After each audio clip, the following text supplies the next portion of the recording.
ବହୁତ ଦିନ ପୂର୍ବେ ଏକ ନଦୀ ପାଖରେ ଥିବା ବୃକ୍ଷରେ ଏକ ମାଙ୍କଡ଼ ବାସ କରୁଥାଏ। ସେହି ଗଛର ଆମ୍ବ ବହୁତ ମିଠା। ମାଙ୍କଡ଼ଟି ସେହି ବୃକ୍ଷର ଫଳ ଖାଇ ବହୁତ ଖୁସିରେ ଜୀବନଯାପନ କରେ।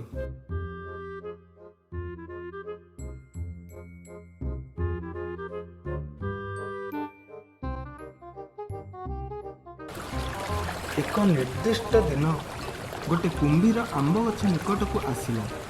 ସେ ବହୁତ ଥକି ଯାଇଥିଲା।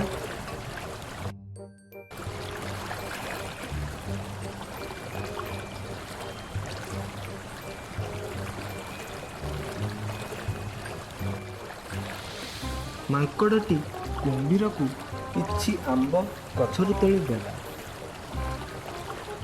କୁମ୍ଭୀର ସେହି ଆମ୍ବକୁ ବହୁତ ଭଲ ପାଇଲା ଏବଂ ମାଙ୍କଡ଼କୁ ଧନ୍ୟବାଦ ଜଣାଇଲା।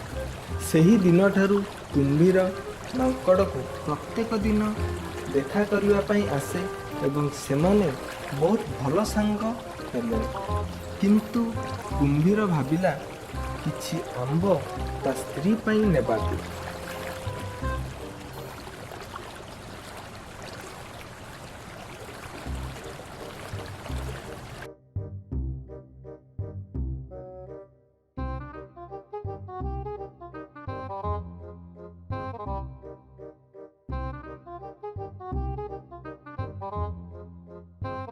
ଯେତେବେଳେ ତା ସ୍ତ୍ରୀ ଆମ୍ବ ଖାଇଲା, ସେ କୁମ୍ଭୀରକୁ ଅଦ୍ଭୁତ ଜିନିଷ ପାଇଁ ବାଧ୍ୟ କଲା।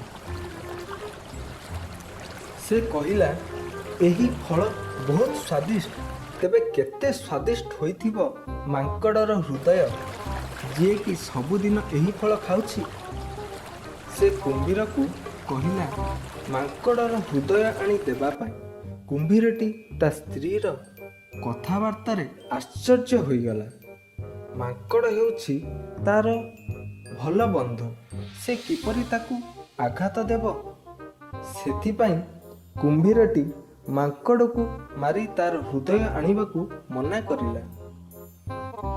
କୁମ୍ଭୀରର ସ୍ତ୍ରୀ ବହୁତ ବାଧ୍ୟ କଲା ମାଙ୍କଡ଼ର ହୃଦୟ ପାଇଁ।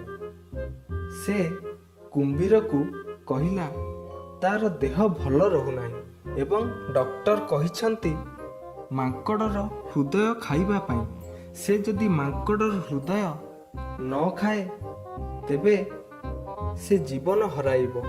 ଶେଷରେ କୁମ୍ଭୀରଟି ତା ସ୍ତ୍ରୀର କଥାରେ ରାଜି ହେଲା। ବହୁତ ଦୁଃଖରେ ମାଙ୍କଡ଼ ପାଖକୁ ଯିବା ପାଇଁ ବାହାରିଲା।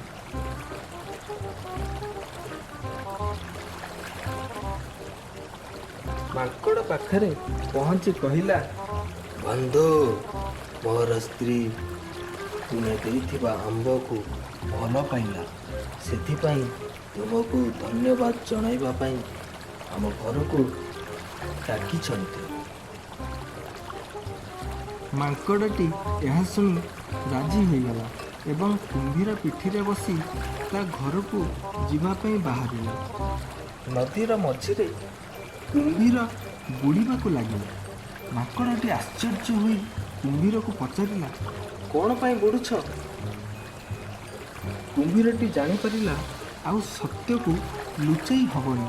ସେ କହିଲା, ମୋତେ କ୍ଷମା କର ବନ୍ଧୁ। ମୋ ସ୍ତ୍ରୀ ଜୀବନ ବଞ୍ଚାଇବା ପାଇଁ ତୁମର ହୃଦୟ ଆବଶ୍ୟକ। ସେଥିପାଇଁ ମୁଁ ତୁମକୁ ମୋ ସହିତ ନେଇକି ଯାଅ। ମାଙ୍କଡ଼ଟି ଏହା ଶୁଣି ବହୁତ ରାଗିଗଲା। କିନ୍ତୁ ମାଙ୍କଡ଼ଟି ବହୁତ ଚାଲାକ। ସେ ଶାନ୍ତ ରହି କୁମ୍ଭୀରକୁ କହିଲା ଯେ ସେ ବହୁତ ଖୁସି ହେବ ତା ସ୍ତ୍ରୀର ଜୀବନ ବଞ୍ଚାଇ। କିନ୍ତୁ ସେ ତା ହୃଦୟ ଆମ୍ବ ଗଛରେ ଛାଡ଼ି ଦେଇଛି। ମାଙ୍କଡ଼ କହିଲା, ଜଲ୍ଦି ଯାଇ ଆମ୍ବ ଗଛରେ ତାର ହୃଦୟ ଆଣିବା ପାଇଁ। କୁମ୍ଭୀର ଏହା ଶୁଣି ଆମ୍ବ ଗଛ ନିକଟକୁ ଯିବା ପାଇଁ ବାହାରିଲା।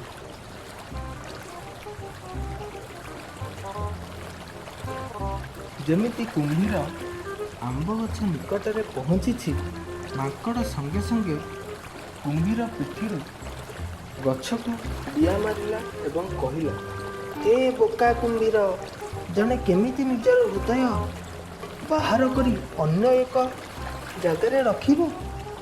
ତୁମେ ମୋର ବନ୍ଧୁ ହେଇ ମଧ୍ୟ ଧୋକା ଦେଲ। ଏବେଠାରୁ ତୁମେ ଏଠାରୁ ଚାଲିଯାଅ, ଆଉ କେବେ ବି ଆସିବନି।